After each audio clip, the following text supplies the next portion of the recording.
Hi, I'm going to present my workflow in a distribution of FreeCad made from RealThunder. He is a great developer. Please search and use his distribution in GitHub. The version used for this video will be this one, and it will be really easy to choose and download the file below. I'm currently using Windows, so this one will do just fine. Link will be also in the description. I will be using another software for my keystrokes. You can find it in GitHub, and link will be in description also. This is a great software, very easy to handle. It's only just an executable file you can download, and really powerful one.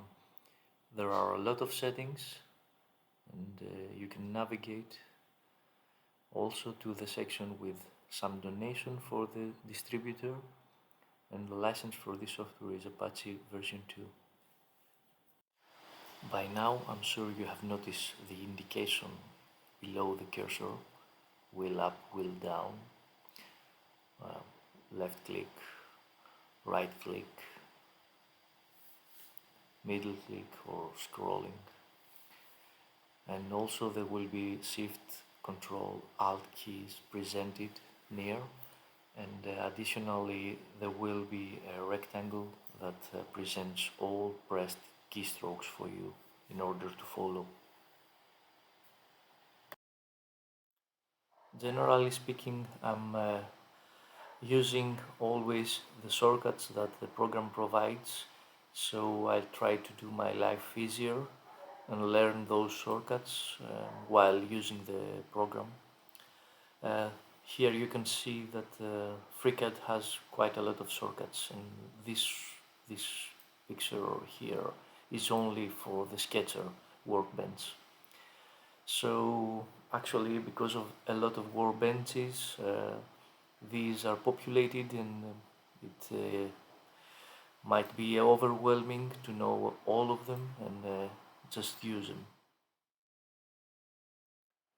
So mainly what I'm trying to achieve here is to get rid of all those shortcut keys and only use a few of them in order to enter and have access to all commands inside the software, of course. As you can see here, this is a global shortcut keys that you need to remember. It's quite a few of them, and everything here is double pressed except this command, which is used for my test, and probably it will be not here in the future. So by double pressing Q, you can enter a general tool pie menu with quite a lot of tools that I consider to be useful to have inside this pie menu. By double pressing W, you get access to choose your workbench, and inside that one, as you can see, they are all presented here, but of course there are not every workbench that exists, but this is what I've tried and what I've created in order to see if this approach works okay or not. And inside of each workbench, you only need to remember a combination that involves the Q key and a number. So you actually need to press Q1 inside the sketcher workbench to enter the sketcher menu. And for geometry is Q2, for constraints is Q3, and like that you can enter all commands inside the workbench. The same applies to all workbenches, and this is something that I think will make everybody's life easier. So for example, let's say that we need to access general tools inside FreeCAD.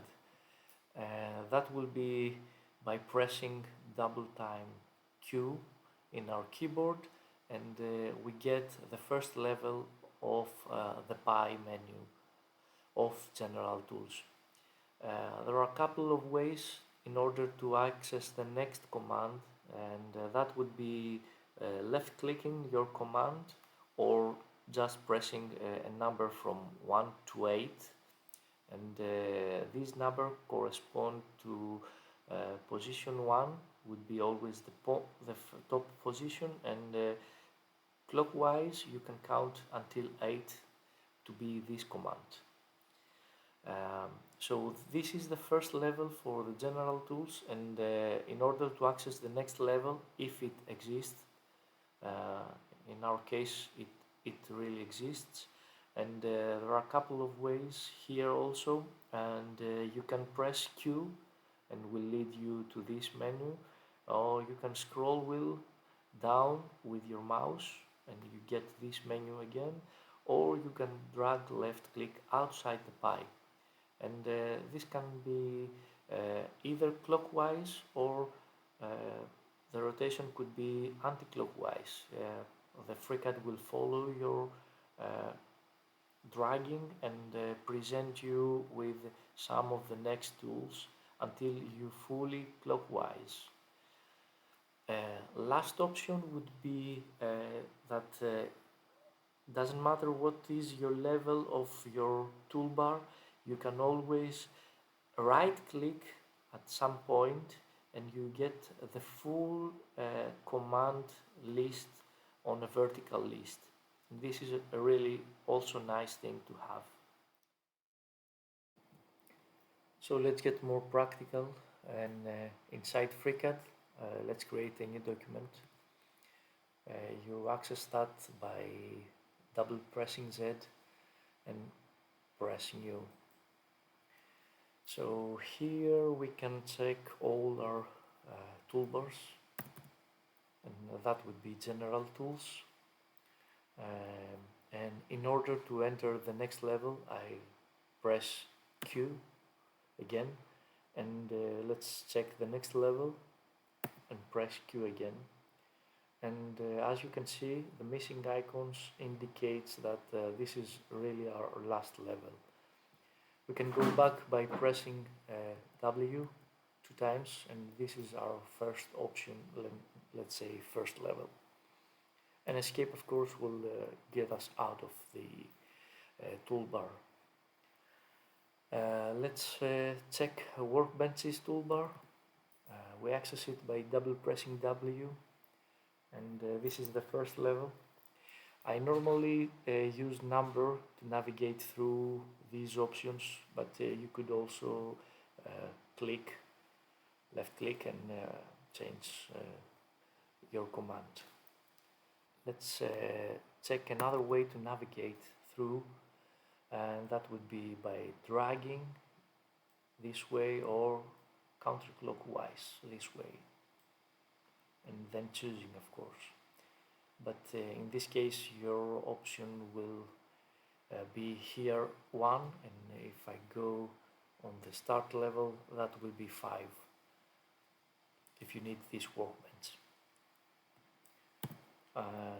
Let's say that I need some options about document, as we did on the first opening, and let's say we need to open a document, or we need to move to our tabs, which right now we have 2 tabs. This is the start page, and you actually have this tab, and I can navigate through here, and again I can go back.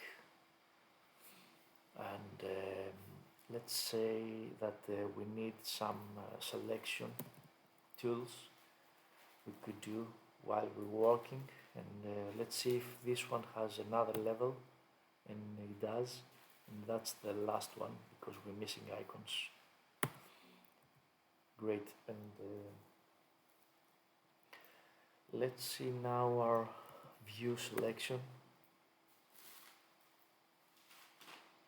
and as you can see here, you can have at some point you can have some menu that actually has Dropbox, and this is indicated by the arrow as always. And in order to access some of these options, you can press inside there. So that could be the way that you navigate. And the last thing I would like to present would be that you have the option to select all the tools inside your toolbar by right clicking outside and get the full menu. But if you choose this way, and let's say we choose to go to the part, for example, the next time that you press the workbench option, you get prompt at this menu, and you can continue using that. But if you need to revert to your pie menu, you should choose this option first and then do as you already know your navigation in order to choose your option. Finally, let's create a new document and test everything by trying to create the piece that you see in your left corner. Let's create in part design sketch, and we should choose the plane for the sketch. And as we can see, we could select a rectangle here just to create 1/4 of the symmetry, and let's drag a circle. So let's put some constraints like horizontal distance, which is 120 divided by 2. FreeCad could do the math for us. And let's constrain this center of the circle. That would be total length minus the length of the centers, and divided by 2 would give us the desired distance.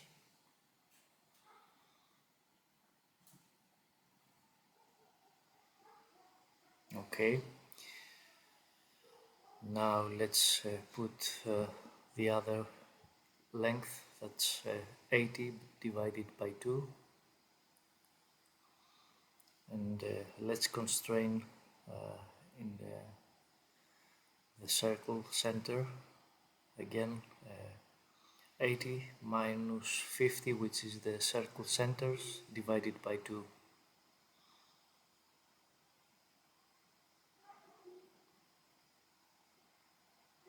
And the last constraint for the sketch would be the circle diameter that is given, and that should be 10 millimeters.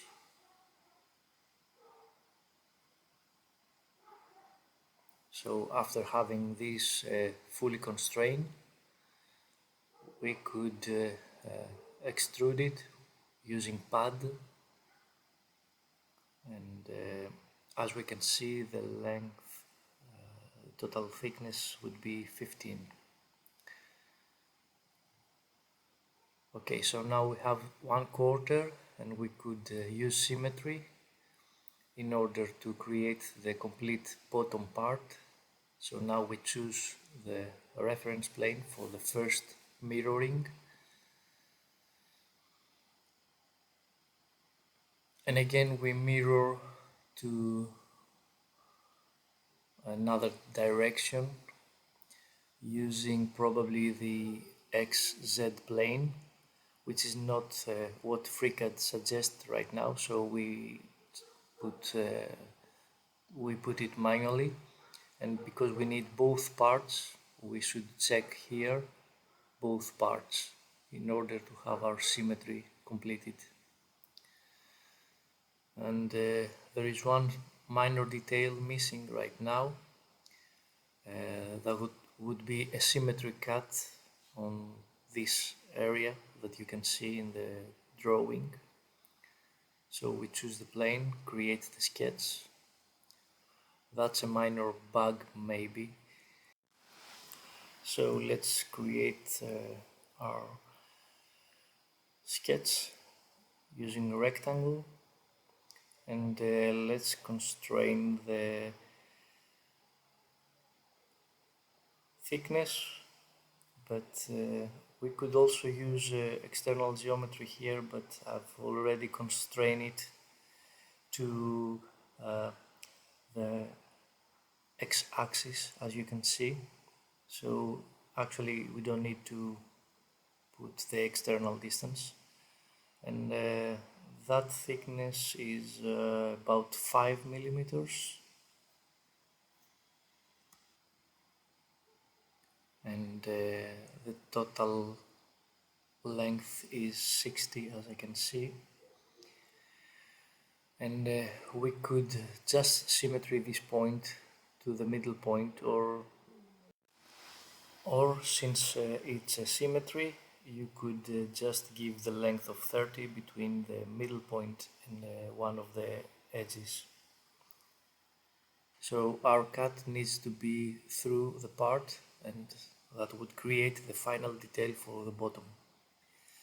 So now we can see that there are some profiles we need to create in the middle plane, because all that is symmetrical again, and I would start creating circles. As we can see, we need 2 circles if we are thinking about a profile of the sketch.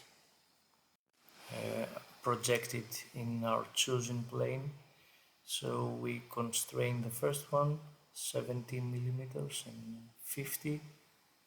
Let's clear a little bit our view.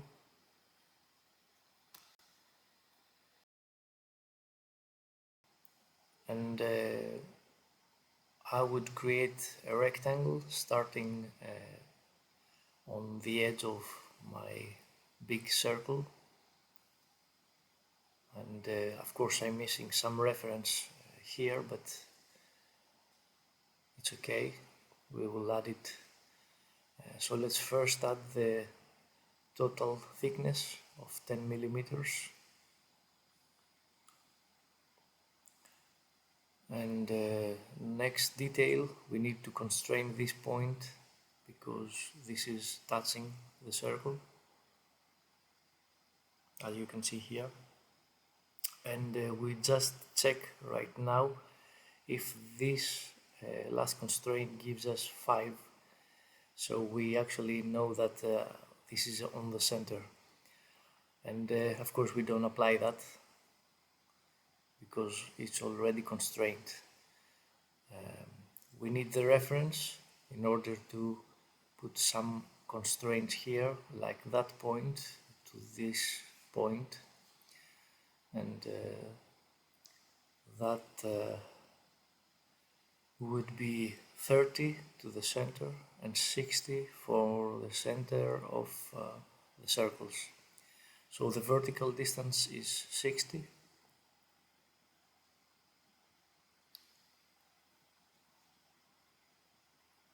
And the horizontal distance again from the center would be 30. But we have also the thickness, so it's 30 from the center minus 10 divided by 2 gives us 25. And our fully constrained sketch has an issue here, so we need to get rid of these edges, and as you can see after that there is a problem. Our sketch turned white, so we need to figure out what happened. And if you drag this, you can see that these points are not constrained, so we just do that. This is an easy fix, and still we are not fully constrained because these two are not horizontally constrained. So now we have the full projection of our right side, and we could extrude this one with pad, of course, and remember this is symmetrical 60, so it's 60 in symmetric to plane. And right now we have almost done with our part. For the last detail, which is also symmetrical, we will again sketch in the XZ plane in order to extrude it symmetrical to that plane. We need to reference the outer circle of the part, and this vertical and this horizontal edge to get some points and create some constraints after that. Of course, polyline would be my tool for doing all the straight edges, and I could do the arc, but I prefer to get the arc to be more precision with this. And we start with this point and end at that one. We are still not constrained fully because we are missing this distance from the edge. That's really easy, and it's 35, and this should be tangent to our outer circle. So as you see, I remember the position of the tangency, and that makes things easier. We are ready to do the extrusion with padding, and of course don't forget the symmetry for the thickness, so it's like that. So just the final touch, I would create a random color for my object. I personally think that this gives a nicer look than the gray, and that concludes my workflow. As you can see, you don't need to drag your mouse all around the software and the GUI. Everything is coming at your mouse position, so you can stay much more focused on your job, and you always have description with big icons, and that I think creates a nicer workflow.